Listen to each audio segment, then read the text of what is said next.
ये मंच इतने हाइट पर चला गया है कि मैं कुछ हास्य की पंक्तियां नहीं रख पा रहा हूं। यहां से कुछ चुटकुलेबाजी कर दूं ऐसा संभव नहीं है। ये भरत द्विवेदी के साथ नाइंसाफी हो जाएगी कि यहां से मैं कुछ चुटकुले पढ़ दूं। इस नाइंसाफी हो जाएगी, इसलिए मैं सीधे सीधे 4 पंक्तियों के साथ मैं भाई हर्षराज हर्ष जी को आमंत्रण देता हूं। आपने अभी तक के 3 कवियों को सुना, तीनों को अपने आशीर्वाद से नवाजा। साहित्य भवन का ये प्रताप है कि यहाँ से जिस किसी को भी मन से आशीर्वाद मिल जाता है, और यदि वो व्यक्ति मन का बहुत अच्छा है तो 100% वो बहुत ऊपर जाता है।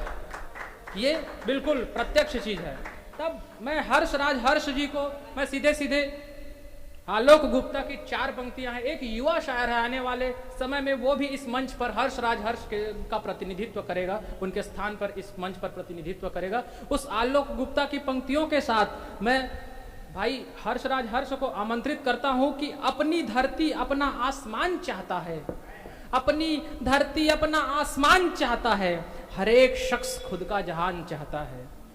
अपनी धरती अपना आसमान चाहता है, हर एक शख्स खुद का जहान चाहता है, और जलता है लहू तो होती है शायरी।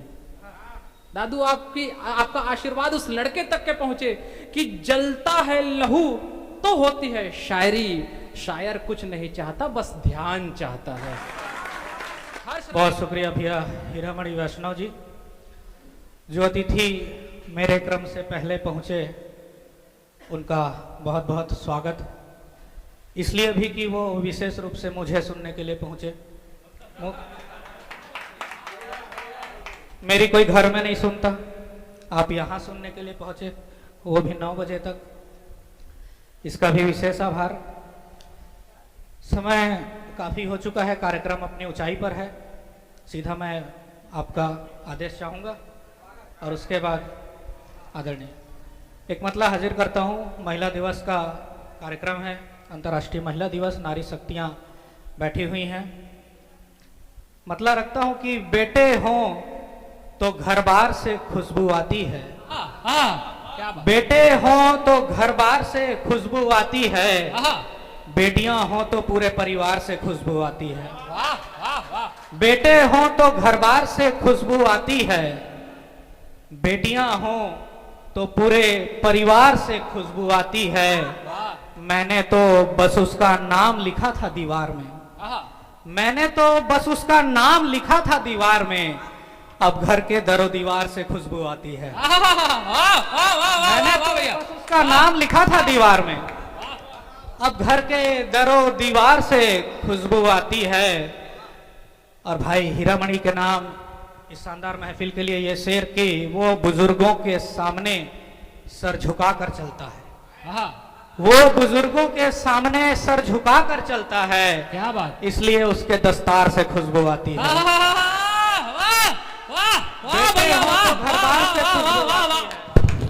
बेटियां हो तो पूरे परिवार से खुशबू आती है। वो बुजुर्गों के सामने सर झुका कर चलता है, शायद इसलिए उसके दस्तार से खुशबू आती है। और आप सभी के नाम ये शेर, उसके बाद एक गजल। वो बुजुर्गों के सामने सर झुका कर चलता है, स्वागत भैया, स्वागत स्वागत, इसलिए उसके दस्तार से खुशबू आती है। इत्र लगाना तो अपनी अपनी मर्जी है, लेकिन आप सभी के नाम शामिल हो जाएं। इत्र लगाना तो अपनी अपनी मर्जी है, लेकिन अच्छे लोगों के किरदार से खुशबू आती है। भैया जिंदाबाद, जियो भैया जियो, वाह। इत्र लगाना तो अपनी अपनी मर्जी है, लेकिन अच्छे लोगों के किरदार से खुशबू आती है। जिस किरदार के आप हाजरीन महफिल आप सभी बैठे हैं, एक मतलब सुने कि उस शख्स को बाग से देखकर जाते हुए, उस शख्स को बाग से देखकर जाते हुए रो पड़ते हैं वहां के फूल मुरझाते हुए। क्या बात, वाह भैया वाह। उस शख्स को बाग से देखकर जाते हुए रो पड़ते हैं वहां के फूल मुरझाते हुए। मेरे नए उम्र के दोस्त भी हैं, उनके लिए भी है। उस शख्स को बाग से देखकर जाते हुए रो पड़ते हैं वहां के फूल मुरझाते हुए। उसे छू कर देखने का तजुर्बा तो नहीं है मगर उसे छू कर देखने का तजुर्बा तो नहीं है मगर मेरे हाथ कांपे तस्वीर को हाथ लगाते हुए। उसे छू कर देखने का तजुर्बा तो नहीं है मगर मेरे हाथ कांपे तस्वीर को हाथ लगाते हुए। उस शख्स को बाग से देखकर जाते हुए रोने लगते हैं वहां के फूल मुरझाते हुए।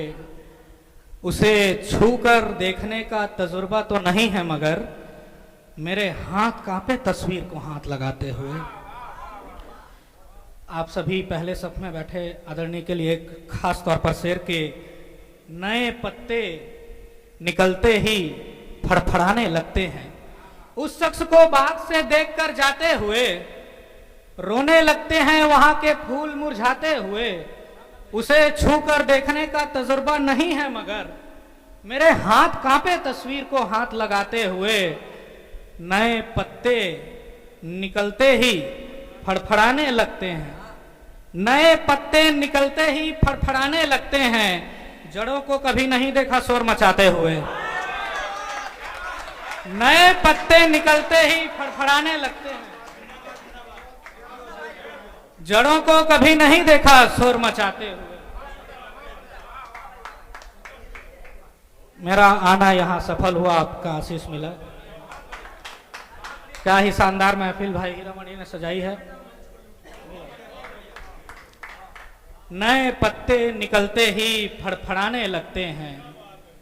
जड़ों को कभी नहीं देखा शोर मचाते हुए। उस जनाजे पर रोने वाले बहुत रोए। उस जनाजे पर रोने वाले बहुत रोए। इतना कि शमशान से वापस आए मुस्कुराते हुए। उस जनाजे पर रोने वाले बहुत रोए। इतना कि शमशान से वापस आए मुस्कुराते हुए। किसी भी रिश्ते में जरूरी है लचक रखना।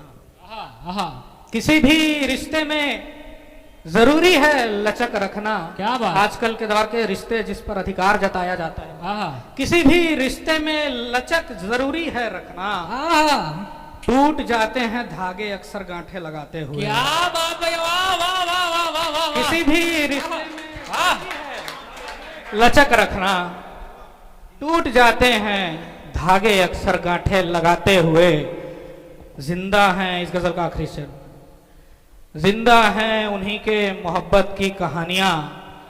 जिंदा हैं उन्हीं के मोहब्बत की कहानियां जो लोग मर जाते हैं किरदार निभाते हुए। वाह वाह भैया वाह, उन्हीं के मोहब्बत। वाह।